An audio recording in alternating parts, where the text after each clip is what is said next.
Hi guys, this is a video to do with the preparation tips for the UK Iron Butt Four Corners Challenge, which I've just successfully completed a couple of days ago, just waiting for verification. It's just a few tips I think. I found a few YouTube's videos that I looked at before I left to do it. I found them quite useful. I won't really go into any of the stuff that you should really already know if you're a distance rider on your bike, or even if you're not an accomplished distance rider. If you're about to ride a distance for the first time, firstly, if you've never ridden a distance, I would highly recommend that you don't go into this cold. You got to train for it, so work up a couple of hours at a time, stay out for a good 8 or 9 hours at a time, and then extend that by staying out from say 6 in the morning till 6, 9 at night, and try and ride as constantly as you can, because this is tough. Now, I am a very accomplished distance rider. I've been to practically every country in Europe. I've done all the extremities: the northerlymost point, the southerlymost point, the westerlymost point, easterlymost point you can't get to by road, but I've covered most of them, and ride for long distances at a time. And this this damaged me. I'm going to be honest. I did suffer some physical damage, which we'll go into in a minute, but I'll cover that towards the end of this video, and it's something that you guys should look out for, and I'll give you some tips to try and avoid it happening. So basically, what you really need to do is get your bike prepped and all of that stuff. Make sure all of the basics. Make sure you've got enough mileage left in your tyres.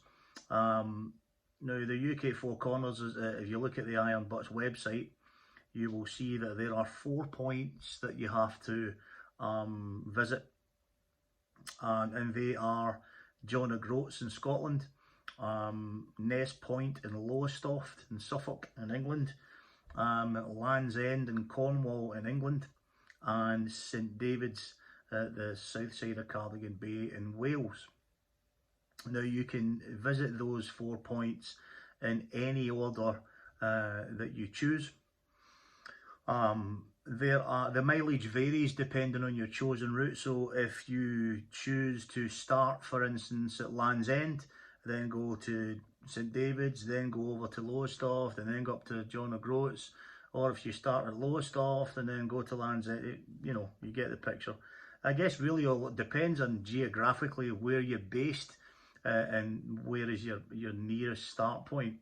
As I'm sure you can detect from my accent, I'm Scottish. I live in the county of Ayrshire in southwestern Scotland, so my start point was John O'Groats, and it was a 300-mile ride for me just to get started, just to get to John O'Groats before I could even start. So I took my target was to leave John O'Groats at 6 o'clock on the Friday morning, so I had to take the full Thursday, the previous day, off to ride up to John O'Groats to start. So my chosen order was John O'Groats, down to Lowestoft, over to Land's End, and up to St David's in Wales, finishing. If I hadn't sustained the damage to my hands that I did at the end of the challenge, then I would really have circumnavigated the whole of the UK. I would have gone from John O'Groats down to Lowestoft, over to Land's End, up to St David's, and then after finishing, taking a night's rest, and then ridden home. So I'd have gone right round in a circle. I had to leave the bike in Shropshire and get the train home from Crewe, but I'll get into that in a minute. So back to your tips. You should make sure your tyres have got enough mileage in them. Your mileage is going to vary. It's going to be anywhere between about 1400, 1500 and change to about 1800 as the longer version. again depending on your order. So make sure your tyres are good, enough life left in them. Your bike has either been recently serviced or you know that it's in good condition. It's not really, you know, you're not just a few miles away from needing a service. It's been a while since you've had an oil change, all of that. So get all the basics, sorted out. Get all your stuff together, all your fluids and all of that. Make sure everything's good. The bike's in good order, and you're in good order. And that's the next bit, because bikes is only as good as a pilot, right? Only as good as a rider. So you make sure you're in as good condition as you can possibly be, and make sure you get a very, very good long night's rest the night before you do this, because believe me, you're in for a very, very difficult, very grueling physically and mentally challenge. So I left John O'Groats at 6 in the morning. According to Google Maps and all of the other map apps that you can get, it was about 12.5 hours riding to Lowestoft. It's just over 700 miles, and it was due to take 12.5 hours. Well, given all the fuel stops that you get and maybe a half hour for food or whatever, I reckon 15. I thought it's going to be about 15. So if I leave at 6 in the morning, I'm going to get to Lowestoft at 9 at night. Now then comes the hard bit. Having to leave Lowestoft and head straight across the bottom of the country to Land's End, and it's going to be through the night, across Bodmin Moor and all of that, in the pitch black, with deer and badgers and all sorts of stuff. That part I wasn't looking forward to, and I like that route down the southwest. It's really nice, especially going into Cornwall and stuff. I've always been quite fond of that road, sometimes depending on the time of year. But it was right through the night, and then from there up to St David's. So I was budgeting taking maybe about an hour at Ness Point if I needed it, leaving Ness Point at 10, no later than 10. And I looked at Google Maps, and I think it was Rever, R-E-V-E-R, is another good app to get if you haven't got that. Get that traction and all of that stuff. And it was looking about, I think from memory, about 10 hours it was going to take me to get from Lowestoft over to Land's End. And it was less than that. I think from memory it came in at about 8. I think I left, I think it was 9:30 I got away from Lowestoft, and I pulled into Land's End exactly 4 minutes to 6 in the morning, which was pretty good because I literally didn't stop. I pulled in at Clackett Lane Services on the M25.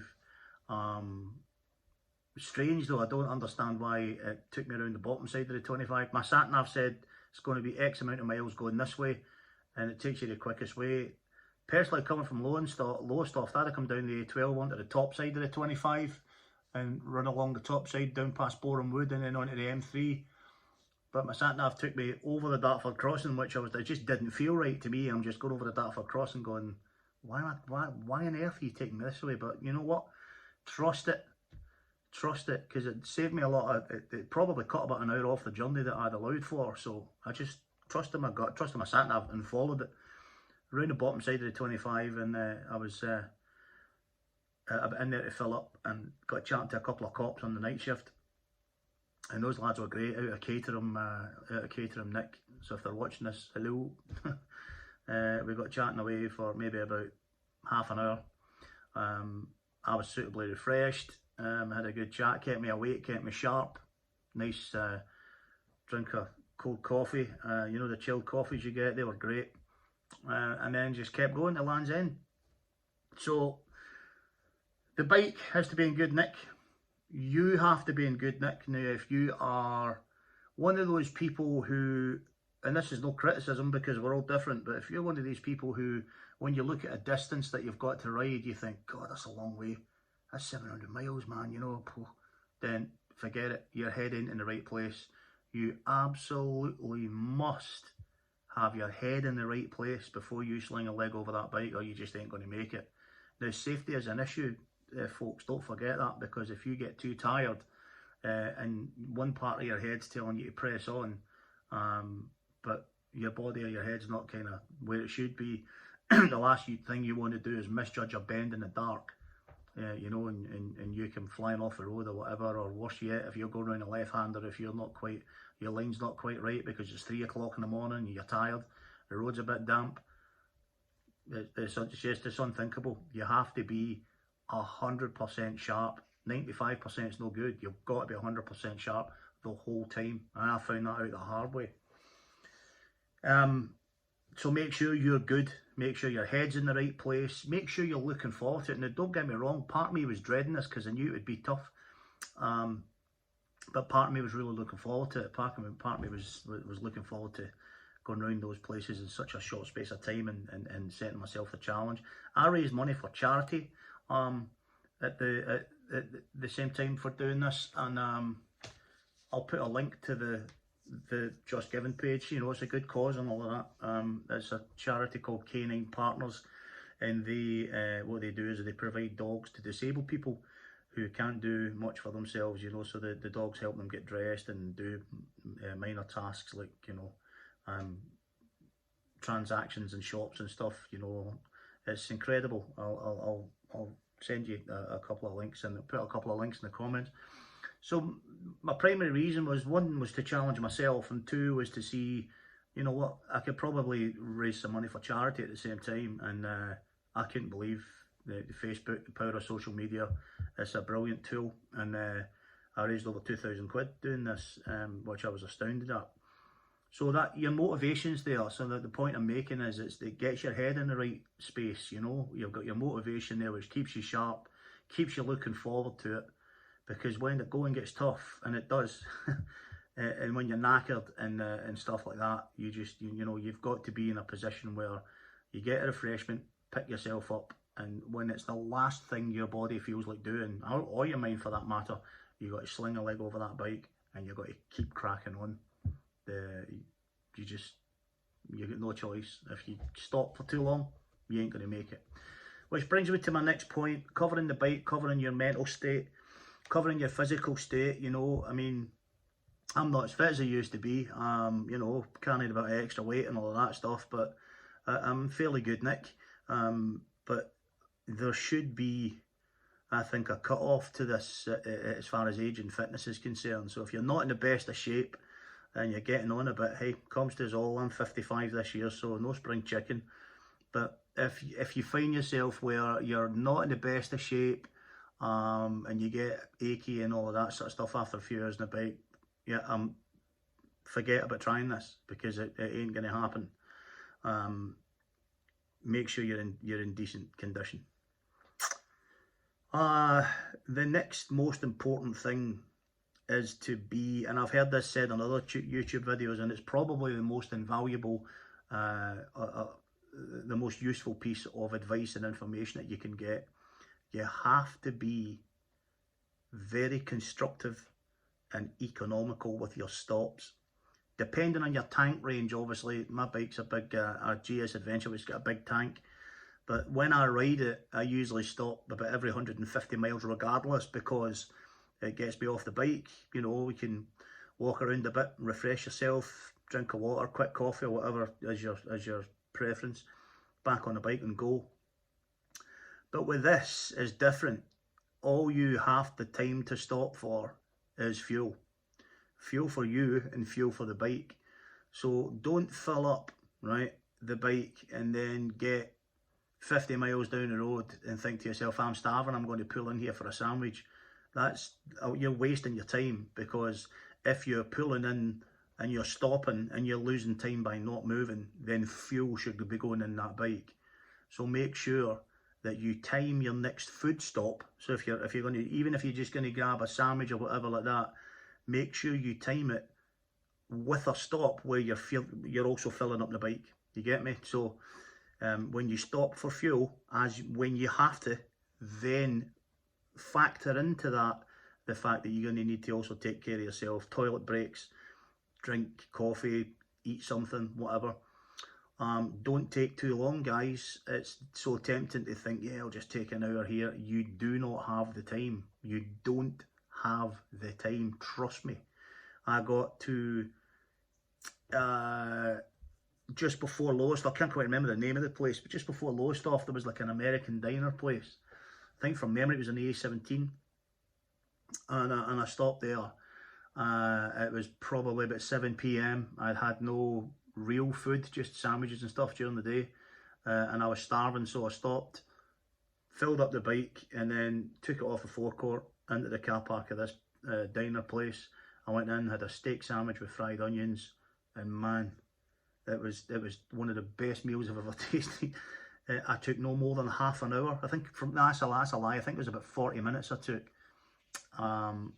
Ate as much as I could. Got an apple pie with custard. It was just, and it's actually, that meal was so good that I was thinking about it. You know, going across Bodmin Moor at 3:30 in the morning. You know, you do things to keep yourself awake and all of that sort of stuff. And I was thinking about that meal and how brilliant brilliant it was. So make sure you're economical with your stops, all right? Stop when you need to fill the bike up. Don't take any risks with fuel. It's better to stop sooner and make sure you get fuel in the tank than try and take a risk and run out of petrol. And when you stop, take care of yourself as well. When you have to, if you feel fine, you don't need a drink, you don't need the toilet, you don't need anything to eat, but the bike needs fuel, then pull in, fuel up, get back on the bike and crack on. You have 36 hours to complete this challenge. I did it being very, very economical on my stops, and I did it in 33 hours and 22 minutes. So a bit of time to spare. It's better to get done, I think, really, because there's no dubiety that way. I'm not going to get into the rules of what you have to do with fuel receipts and photographs and stuff like that. You'll get that from the Iron Butt website. You'll see everything that you have to do. So make sure that when you are on the move, you keep yourself sharp. You're going to need it during the night. You're going to need it during the night. Now, I don't know about you guys. I mean, some people have like music and stuff, and some people have podcasts or whatever. They've got plugs or, you know, whatever in their helmet, or usually a Bluetooth system or whatever. I've tried all that. It don't work for me. I know we're all different, so if what I'm basically getting at is whatever works for you to keep you sharp, then do it. Do plenty of it. Personally, I like my mind to wander from subject to subject, you know, to kind of, I think it's the best form of therapy, man. You know, it's one of the reasons why we do this. We get on a bike, whether it's on our own or with a loved one or a close friend or whatever. It's the best form of therapy. You know, when your head's in the right space, you're just going along the open road. There is nothing to beat it. So I like to keep my brain kind of active. You know, just sort of thinking about different things, subject to subject. I did all sorts to keep myself awake in that night leg, and I didn't feel tired. I felt tired at one point, which I'll talk about in a minute. But I sang to myself. I tried to remember out loud huge, massive swathes of Fawlty Towers and Father Ted and stuff like that. Blackadder, all that sort of stuff. Trying to, you know, remember the dialogue and, you know, things that keep your brain going, you know what I mean? I tried to sing as many, I think I remember, I'm not a big Beatles fan by any, I mean, I like their stuff, but, you know, and I started humming a Beatles tune, and it led me into singing a Beatles tune, and it led me into singing another Beatles tune, and before I'm singing out loud in my helmet as many Beatles tunes as I could remember, stuff like that, and then before you know it, 2 hours have gone by, you know, so do whatever you need to do to keep your brain sharp. There was a very strange thing that I would urge you to be aware of and watch out for.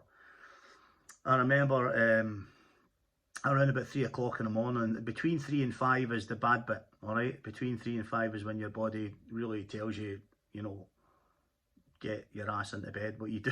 Why am I not sleeping?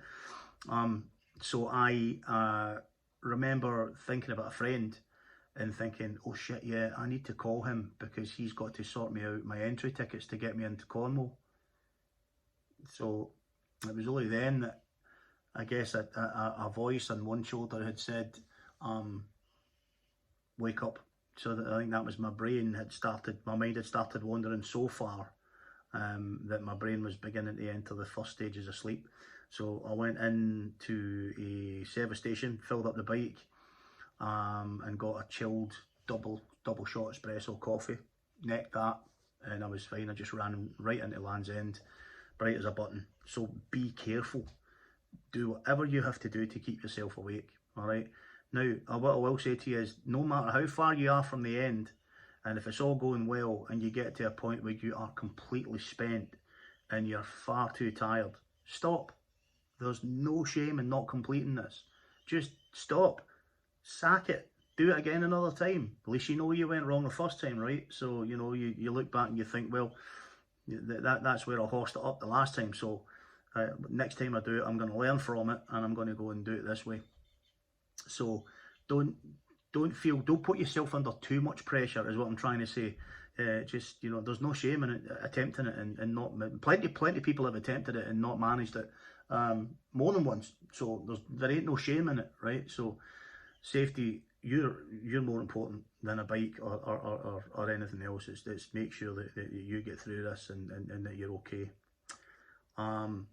Which brings me to, just before I finish, one thing that I should urge all of you to be aware of is that if you've got any ailments or anything like that, you know, like a sore leg, sore back, bit of a dicky back or whatever like that, do not attempt this challenge. Don't do it. It's too tough. I kind of found it out the hard way. I mean, I didn't have a dicky back or anything, but by the time I got to St David's in Wales, I got off the bike and I could literally hardly walk. I was in such bad shape. One woman asked me if I was alright, and I explained to her what I'd just done, and she looked at me as if I was crazy. When I went to get my final receipt from an ATM, there was a couple of little steps, and it nearly killed me. Literally walking up 3 steps, I was in shit state, right? So it ain't easy. Okay, I'm sure, don't get me wrong, I'm sure there are plenty of you guys out there that will find it maybe a lot easier than I did, and that may well be down to my own individual physical condition. But the point I'm trying to make is it's tough. It's very, very tough going. I had a trip to Nordkapp in 2017. And I miscalculated my stops once, and I ended up doing 638 miles in one day. It took me 16 hours because there weren't no motorways in that section of the country, and I was in a hell of a mess when I got to where I stopped. It was brutal. So this is worse than that. All right, it's worse than that. So anyway, when I finished, I got off the bike at St David's. Got what I needed to get done. I was 15 miles away in Fishguard for a B&B to take my night's rest before heading back on the Sunday. I got off the bike and some of you guys will, I'm sure, have experienced numbness in your thumbs and your hands from time to time. Well, I had a bit of that, you know. I thought I've had it before. You give your hands a shake after you've been off the bike for 15 minutes or so, all is well. Well, all was not well. My hands got worse. They got that bad that by the time I was in my B&B, I could feel nothing in my right hand at all except my pinky finger. You could have put a knife through my hand, I wouldn't have felt it. My right hand was completely numb. My left hand, my thumb and these 2 fingers were completely numb. All I could feel was these 2.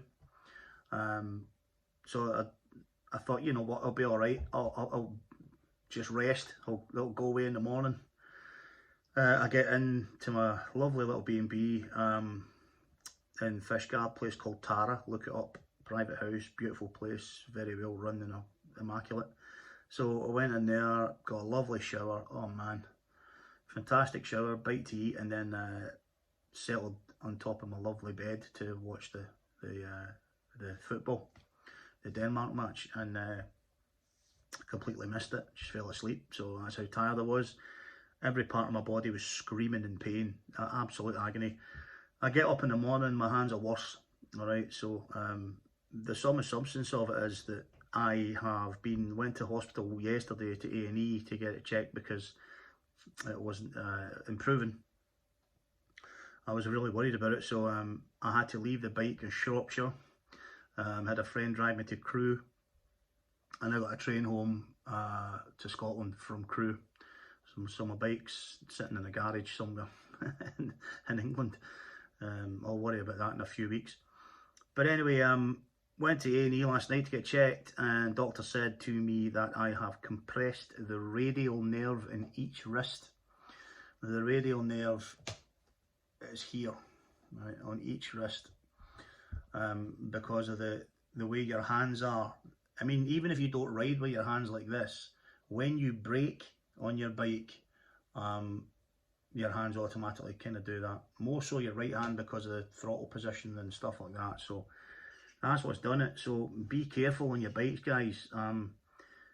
Depends on the type of bike, you know, sports bikes and stuff, as you know, your weight's more over onto the front, onto your wrist anyway, so you may well be more prone to that, given this kind of distance and that kind of time. I've got a bike that's got a really good riding position. Like I say, I've ridden huge distances on it, and I've never had this problem until now, but that's probably because you ain't really supposed to be in a bike for 36 hours straight, are you? So it did me some damage. I'm starting to regain some feeling in my, this is my right hand, so my two fingers here are starting to come back. These are all still numb. Half my palm's still numb, back still numb. So it's pretty scary, but it's improved slightly from yesterday. So I was told that it could take up to 3 weeks for the feeling to come back. So I'm hopefully going to be ahead of the game as far as that's concerned. Watch that, guys. Watch that. You're doing this challenge. Take care of your hands and wrists. Wear a support even if need be on each hand, on both hands, right? Because what you don't want is that happening. It's awful. Watch what you're wearing as well. That is another good tip, is gear. Make sure that what you're wearing is not too tight, right? Because when you're on that thing for 36 hours, it's just going to kill you. I've got a good jacket, but it tends to pinch me under here. It's a bit tight under the arms when you're leaning forward. You don't really feel it at first, but once you've been out for 4 or 5 hours, a wee bit more, sometimes you can feel it start to pinch you a little bit. And I think that's also got something to do with, if you're pinched under here, it's going to affect the nerves here. So watch all of that stuff. Your footwear, all of that sort of thing. Make sure you don't need to tell me this, you know, carry dry socks, keep your feet dry, all of that stuff. Keep yourself warm, and make sure you wear the proper gear. Make sure you wear enough underneath your gear to keep you comfortable. If you've got a liner, detachable liner for a jacket, take your detachable liner, because believe me, you're going to need it. And I'm just back at the weekend there in the middle of June, where the temperatures were beautiful at night, going over Bodmin Moor at 3:30 in the morning. It got to 4 degrees Celsius, and trust me, that liner was in, and it came in very handy. Some of the sights you'll see if you do this, it's just fantastic. A couple of standouts for me, it was Land's End at 5 to 6 in the morning. I was the only person there, watching a couple of whales playing out at sea. That was pretty special. Going over Bodmin Moor at 3:30 in the morning, I remember coming over a slight rise and seeing the road, like you see in the American movies, just this really straight road that just does this for miles. And the biggest full moon I've ever seen, hanging dead centre, right over the road, and there was a blanket of mist across the whole moor, maybe 15 feet off the ground. That was a special sight. That'll stick with me to my dying day. So if you're going to do this, guys, challenge yourself. Do it. It's doable, man. You know, I'm ending on a positive. It's doable. Make sure you're in good nick, your bike's in good nick. And you know what? Pick a charity. I didn't think I'd get very far, you know. You don't ask people for money and stuff. I stuck up a link. $2 grand doing this. Nearly 2.5 when you count the gift aid stuff and all of that. So you will surprise yourself. You'll surprise, and your friends will surprise you too. It's a mammoth task, I ain't going to lie, but it's very, very worth it. It's very fulfilling, very rewarding. You'll never look back. You'll be so proud of yourself when you do it, and to raise money as well, as it can only be a good thing. So those are the things, guys. Keep yourself in good nick, your bike in good nick. Make sure your tyres got plenty of life on them. Be economical with your stops. Whenever you stop, make sure the bike gets fuel in it, and if you have to take care of yourself, then do that. Don't stop separately for yourself and don't take care of the bike, because it's just going to cost you an extra stop further down the road.